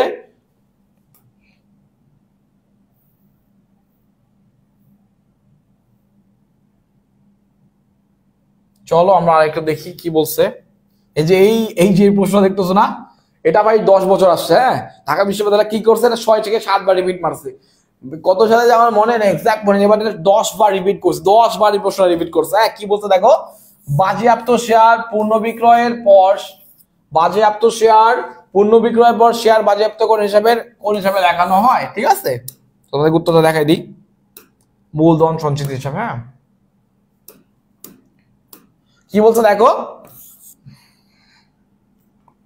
বাজেয়াপ্ত শেয়ার পুনর্বিক্রয়ের পর শেয়ার বাজেয়াপ্তকরণ হিসাবের কোন যে হিসাবে স্থানিত হবে, এটা হচ্ছে আমাদের মূলধন সঞ্চিত হিসাবে। এটা মুখস্থ রাখো। হ্যাঁ, এইটা প্রশ্ন কিন্তু ম্যাক্স মানে সবগুলো টোটাল মিলে, ইন টোটাল মিলে পাবলিক বিশ্ববিদ্যালয়ে মোটামুটি 20 বার আসছে এই প্রশ্নটা। 20 বার মানে বুঝতেছো 20 বার প্রশ্নটা কেমনে আসছে। একটা প্রশ্ন 20 বার রিপিট করছে, এর মধ্যে ঢাকা বিশ্ববিদ্যালয়ে রিপিট করছে 6 থেকে 7 বার। তো অবশ্যই এটা আবারও আসার সম্ভাবনা রয়েছে। তো এই যে এই চ্যাপ্টার থেকে একটা প্রশ্ন আসে মূলধন সঞ্চিত হিসাবে, তো এই প্রশ্নটা রিপিট মারতেছে মারতেছে মারতেছে। তো আমি এই জন্য বলি যে প্রিভিয়াস এর কোশ্চেন সলভ করা অনেক অনেক অনেক বেশি গুরুত্বপূর্ণ। একটা স্টুডেন্ট প্রিভিয়াস এর কোশ্চেন সলভ করলেই সে তার হচ্ছে ভিত্তি স্ট্রং হবে, সে বুঝতে পারবে যে আসলে আমার কোন টপিকগুলো পড়া উচিত, কোনগুলো স্কিপ করা উচিত, কিভাবে পড়া উচিত, কোন টপিকগুলো ইম্পর্টেন্স দিয়ে পড়তে হবে, কোনগুলো স্কিপ করতে হবে। তো অবশ্যই অবশ্যই অবশ্যই তোমাকে প্রিভিয়াস ইয়ার কোশ্চেন সলভ করতে হবে। প্রিভিয়াস ইয়ার কোশ্চেন সলভের মতো গুরুত্বপূর্ণ কাজ আর নাই অ্যাডমিশন টাইমে। যত বেশি প্রিভিয়াস ইয়ার কোশ্চেন সলভ করবা তত বেশি ব্রেন খুলবে। তো অবশ্যই তোমাকে ব্রেনটাকে চাঙ্গা করতে হবে। হ্যাঁ, তো কি বললাম, বাজেয়াপ্ত শেয়ার জিনিসটা কি বলতে পারো যে ভাইয়া দেখো কোন কোম্পানি মনে করো শেয়ার ক্রয় করছে। হ্যাঁ, শেয়ার ক্রয় করার পর হচ্ছে তারা কি করতেছে, শেয়ারে কিছু টাকা দিচ্ছে, পরে আর পেইড করতে পারতেছে না। তখন কি করবে, যারা শেয়ার কোম্পানি রয়েছে তাদের শেয়ারটা বাজেয়াপ্ত করবে এবং পূর্ণ বিক্রয় করবে। ঠিক আছে, কি বললাম যে বাজেয়াপ্ত, যারা শেয়ারটা কিনছে, কিনে শেয়ার টাকা পেইড করতে পারতেছে না, তাদের শেয়ারটাকে ইয়া করবে, বাজেয়াপ্ত করার পর আবার পূর্ণ বিক্রয় করবে। তো সেটাকে আমরা কি বলতেছি, বাজেয়াপ্ত শেয়ার, এবং এটা হচ্ছে মূলধন সঞ্চিত হিসাবে সংরক্ষিত হয়। তো আশা করি বুঝতে পারছো। তো নেক্সট দেখা যাক।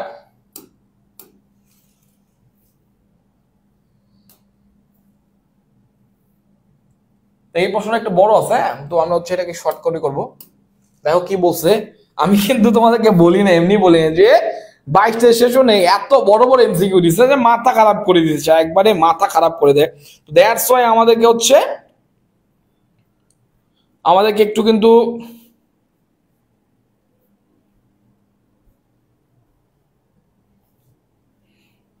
আশা দ্বারা আমরা একটু আরেকটু ওয়েট করে আমরা কিন্তু এই ম্যাথটা সলভ করবো। তোমার লাইভে আরো কয়েকজন জয়েন হও, ঠিক আছে।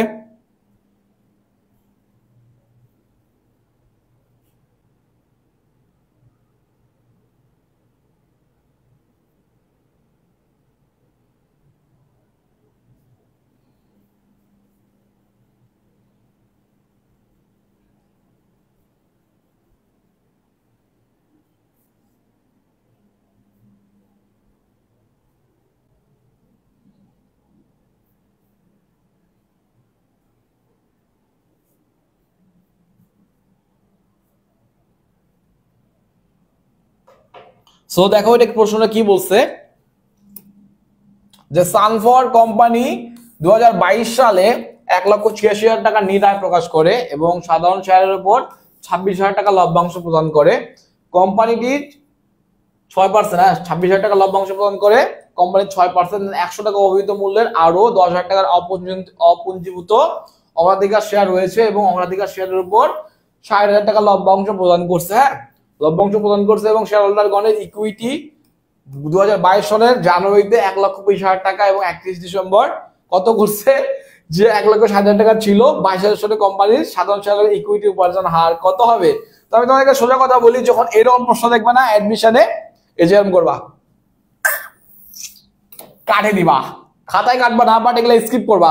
কেন বললাম স্কিপ করতে, এই যে এভাবে কাটে দিবা। ঠিক আছে, বলে যা করবো না তোকে, যা এভাবে কাটে দিবা।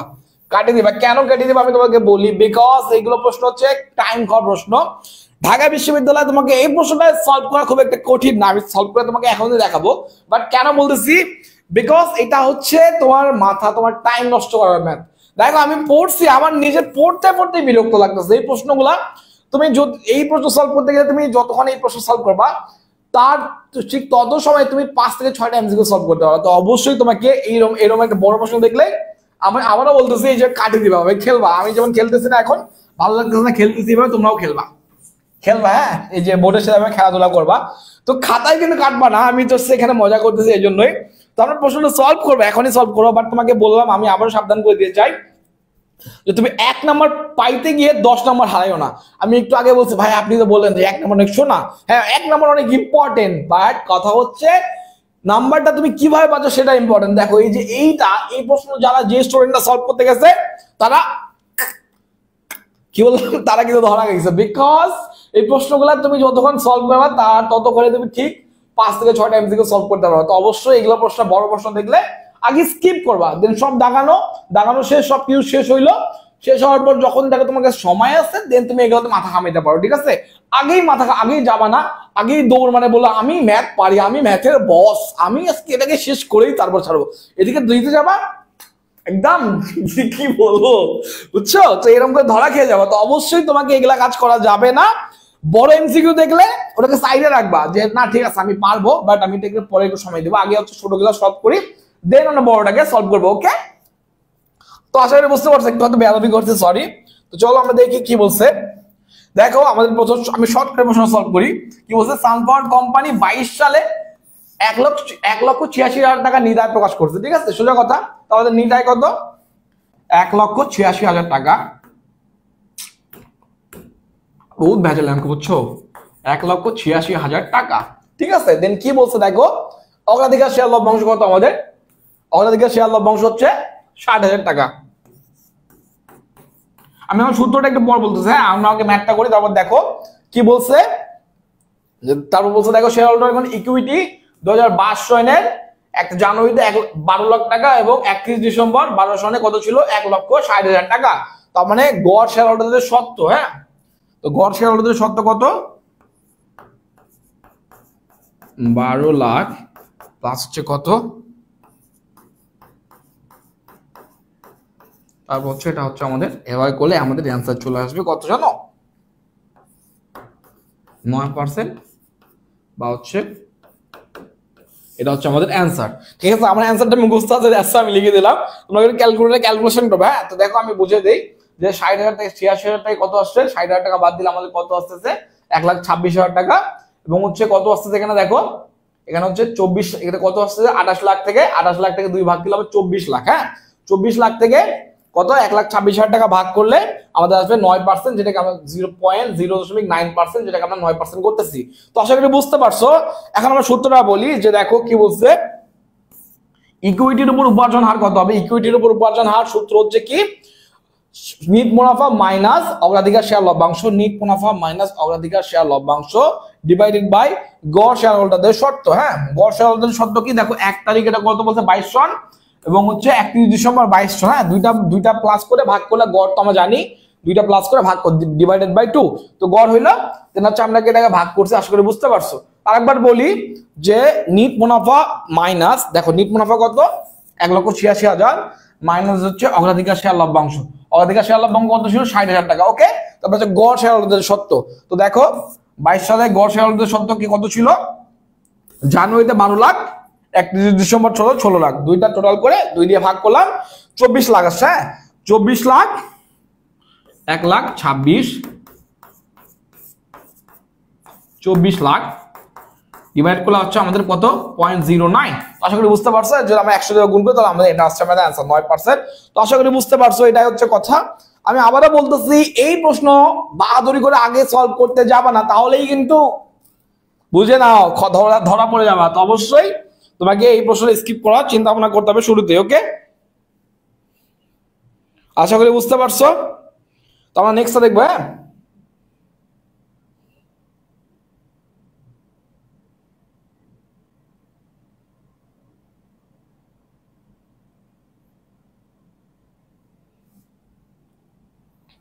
তো দেখো আমাদের হচ্ছে আমাদের ফাউন্ডার স্যার কিন্তু আমাদের লাইভে কমেন্ট করে জানাই দিয়েছে যে 30 তারিখ থেকে আমাদের লাইভ ক্লাস শুরু হবে ইনশাআল্লাহ।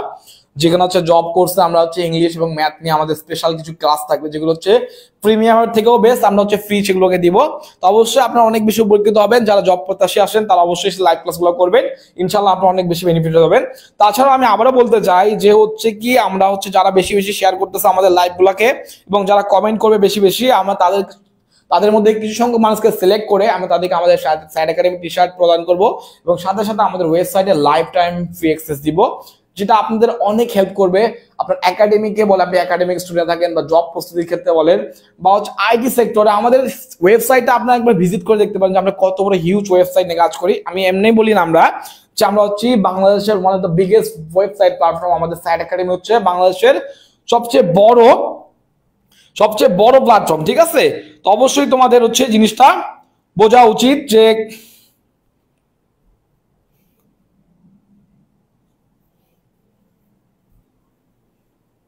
তো লাইভ ক্লাসটা আমি এখনো বলতেছি, তোমরা যারা শেয়ার, আমি কিন্তু গাইডলাইন গুলো অনেক কিছু বললাম, তো আমরা হচ্ছে চলো আমরা শেয়ার করি। আমি তোমাকে আবারও বলি, নেক্সটটা দেখি কি বলছে।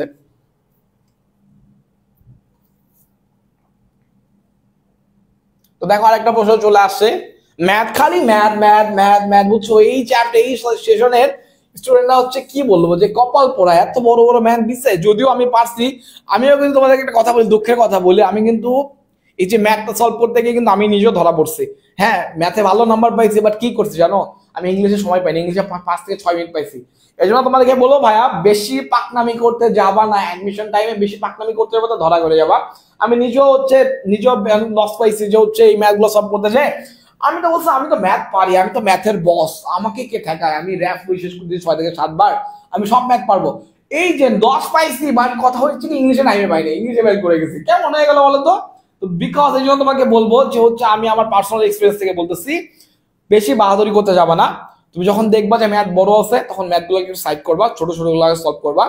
তারপর যখন তুমি ছোটগুলো সলভ করতে তোমার টাইমটা আবার ওই দিক থেকে কিছু বাঁচতেছে, তখন তুমি তো বড় ম্যাথের টাইমটা লাগাইতে পারবে। তো অবশ্যই তোমাকে সেইভাবেই তোমাকে টেকনিক খাটায় আগে থেকেই ঠিক করতে হবে মাইন্ডসেট যে তোমার কি করা উচিত। ওকে, তো দেখো তো বলছে একটি হিসাবকালে নিট বিক্রয়ের পরিমাণ কত ছিল? 7,80,000 টাকা। মোট লাভের হার 40%, নিট লাভের হার 25%। উক্ত হিসাবকালে ব্যবসায়ের পরিচালন খরচ কত? ঠিক আছে, দেখো কি বলছে, একটি হিসাবকালে নিট বিক্রয়ের পরিমাণ ছিল 7,80,000 টাকা, মোট লাভের হার 40%, নিট লাভের হার 25%। ওকে, উক্ত হিসাবকালে ব্যবসায় পরিচালন খরচ কত? ঠিক আছে, তো পরিচালন খরচ কত আমাদেরকে দেখতে হবে। তো আমরা জানি যে কি করব, পরিচালন খরচ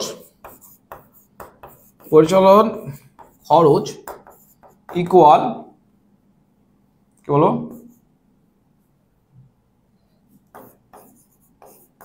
মোট লাভ 40% মাইনাস হচ্ছে নিট লাভ কত? নিট লাভ হচ্ছে আমাদের কত? 25%। আমাদের নিট বিক্রয়, হ্যাঁ নিট বিক্রয়, বুঝতে পারছো কি বললাম?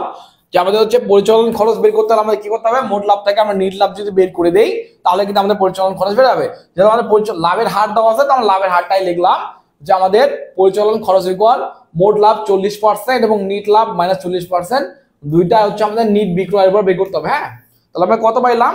তাহলে আমাদের নিট বিক্রয় কত আসতেছে? 40 থেকে কত বাদ দিলে আমাদের হচ্ছে 15%। হ্যাঁ, তো 15% এখন কি করব? সোজা কথা, এখন যদি আমরা এটাকে হচ্ছে ইয়া করে দিই, 7,80,000 টাকা 15% বের করি, তাহলে আমাদের অ্যান্সার হয়ে যাবে। ঠিক আছে, এর 15% করে দিলে আমাদের অ্যান্সার কত আসছে? 1,70,000 টাকা। দাঁড়াও আমরা একটু কথা বলবো।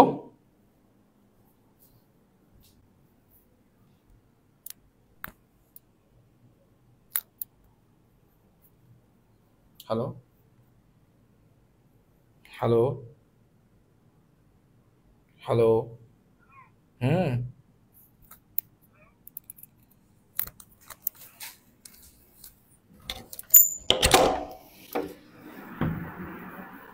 হ্যালো,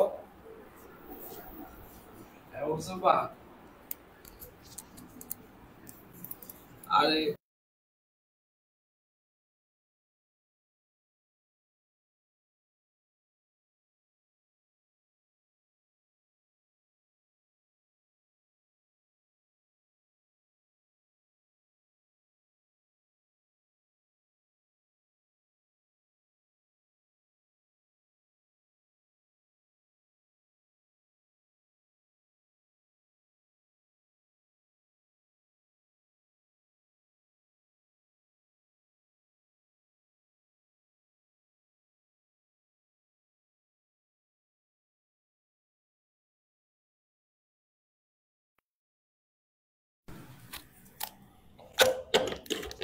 তো সরি একটু ইনকনভিনিয়েন্সের জন্য, আমাদের হচ্ছে টেকনিক্যাল ইস্যু ছিল, দ্যাটস ওয়াই আমি একটু বাইরে ছিলাম।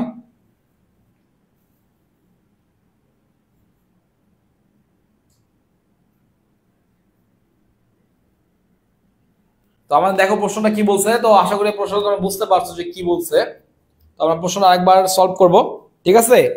বুঝতে পারছো বিষয়টা? দেখো কি বললাম, যে একটি হিসাবকালে নিট বিক্রয়ের পরিমাণ কত ছিল? 7,80,000 টাকা। মোট লাভের হার 40%, নিট লাভের হার 25%। ওকে, উক্ত হিসাবকালে ব্যবসায়ের পরিচালন খরচ কত? ঠিক আছে, তো আমরা কি পাইলাম যে পরিচালন খরচ মাইনাস মোট লাভের 40%, নিট লাভের 25%, এটা নিট বিক্রয়ের উপর বের করতে হবে। আমরা বের করলাম 15%। হ্যাঁ, পরিচালন খরচ আমাদের হচ্ছে 15%। তো 7,80,000 টাকার 15% কত? 1,70,000 টাকা। তো আশা করি বুঝতে পারছো, ইজিলি শর্ট ভাবে সলভ করলাম। যেহেতু তোমরা নতুন ফ্রেশার্স এবং তোমাদের হচ্ছে, যেহেতু তোমার নতুন ফ্রেশার্স এবং তোমাদের এগুলো সম্পর্কে, এইগুলো ম্যাথ সম্পর্কে খুব একটা বেশি এক্সপেরিয়েন্স নাই, তো দ্যাটস আমরা ডিটেইলস আলোচনা করতেছি না। আমি জাস্ট তোমাদেরকে একটু জাস্ট থিওরিক্যাল থিমগুলো বোঝাচ্ছি।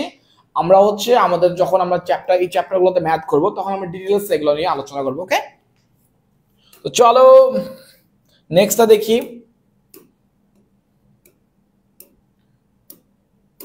দেখো কি বলছে, যে একটি দ্রব্যর বিক্রয় মূল্য 5500 টাকা, মুখ্য ব্যয় 70% এবং ক্রয় মূল্য মুখ্য ব্যয়ের 70%, লাভের হার মোট ব্যয় 10%, পণ্যটির ক্রয় মূল্য কত?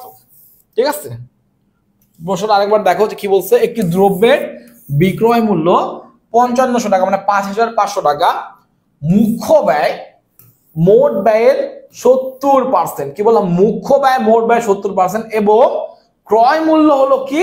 মুখ্য ব্যয়ের 70%। বুঝতে পারছো? প্রথমে আমাদের কি করতে হবে? প্রথমে আমাদের হচ্ছে মোট ব্যয় নির্ণয় করতে হবে। মোট ব্যয় থেকে আমরা যাব হচ্ছে মুখ্য ব্যয়, দেন আমরা মুখ্য ব্যয় থেকে ক্রয় মূল্য যাব। বুঝতে পারছো? প্রথমে স্টেপ কি আমাদের? দেখো, প্রথমে আমাদের করতে হবে মোট ব্যয়। দেন হচ্ছে মোট ব্যয় থেকে আমাদের কি করতে হবে? মোট ব্যয় থেকে আমাদের বের করতে হবে মুখ্য ব্যয়। মুখ্য ব্যয় থেকে আমাদের কি করতে হবে? মুখ্য ব্যয় থেকে আমাদের বের করতে হবে হচ্ছে ক্রয় মূল্য। তো তিনটা স্টেপ ফলো করতে হবে। হ্যাঁ, মোট ব্যয় থেকে মুখ্য ব্যয় থেকে ক্রয় মূল্য। তো আশা করি বুঝতে পারছো, ম্যাথটা একটু জটিল না, বাট একটু প্যাচালো আছে, বাট এগুলা ম্যাথ যখন তোমার করবে, প্র্যাকটিস করবে, তখন বুঝতে পারবে। ওকে, এত ভয় পাওয়ার কিছু নাই। অ্যাডমিশনে একটু ম্যাথ একটু হালকা পাতলা টাফ আসবেই, তো এগুলা নিয়ে ভয় পাওয়ার কিছু নাই। ওকে, সিম্পল।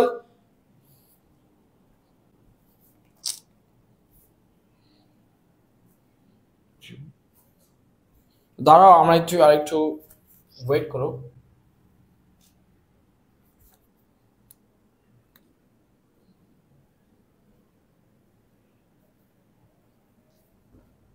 চলো শুরু করি। হ্যাঁ, তো একটি দ্রব্যের বিক্রয় মূল্য হচ্ছে কত?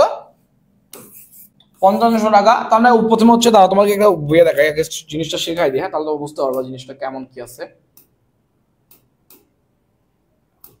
তাহলে তোমাদের জিনিসটা বুঝতে সুবিধা হবে। হ্যাঁ, কি বলছে দেখো, আমি যেমন তোমাদের যেগুলো কথা বললাম, যে প্রথমে ঐকিক নিয়ম ব্যবহার করে মোট ব্যয় বের করতে হবে। ঐকিক নিয়ম ব্যবহার করে মোট ব্যয় বের করতে হবে। দ্বিতীয় কাজ কি? মোট ব্যয় থেকে মুখ্য ব্যয় বের করতে হবে এবং মুখ্য ব্যয় থেকে ক্রয় মূল্য বের করতে হবে। তবে যে কথাগুলো হচ্ছে আমি হচ্ছে তেরা বেকা করে লিখে বুঝলাম, সেটা আমরা হচ্ছে সুন্দর এক্সপ্লেনে দেখছি। দেখো, প্রথমে ঐকিক নিয়ম ব্যবহার করে মোট ব্যয় বের করতে হবে, মোট ব্যয় থেকে মুখ্য ব্যয়, দেন মুখ্য ব্যয় থেকে ক্রয় মূল্য বের করতে হবে। তো বুঝতে পারছো? তো চলো আমরা এটাকে বের করি। তো আমরা হচ্ছে বের করি, এটা বের করে আমরা শেষ করবো। বুঝছো? আর দুইটা ম্যাথ করবো না, আমরা জাস্ট অ্যান্সার দেখে শেষ করবো। তো কি বলছে দেখো, আমাদের বিক্রয় মূল্য, সরি আমরা হচ্ছে ম্যাথটা আজকে সলভ করতে পারতেছি না, বিকজ আজান হচ্ছে। দ্যাটস আমরা আজানের জন্য স্টপ রাখলাম। আমাদের এই অ্যান্সারটা হবে 2450 টাকা। দেখো তোমাদেরকে অ্যান্সার গুলো দেখাই দিয়ে আমরা লাইভটা শেষ করবো। 2450 টাকা আমাদের অ্যান্সার। নেক্সট দেখো, নেক্সট হচ্ছে আমাদের দেনাদার, এটা হচ্ছে, আর এটা হচ্ছে আমাদের অ্যান্সার বস্তুনিষ্ঠতা। তো আমরা হচ্ছে তোমাদের কথা বলি যে এই 2-3টা এমসিকিউ আমরা তোমাদেরকে দেখাইলাম না, কিন্তু আমরা নেক্সট ক্লাসে যখন আমরা অন্য লাইভ ক্লাস নেবো, তখন নেক্সট ক্লাসে এই 3টা এমসিকিউ সলভ করে ইনশাআল্লাহ আমরা শেষ করবো। ধন্যবাদ সবাইকে, ভালো থাকো, আসসালামু আলাইকুম।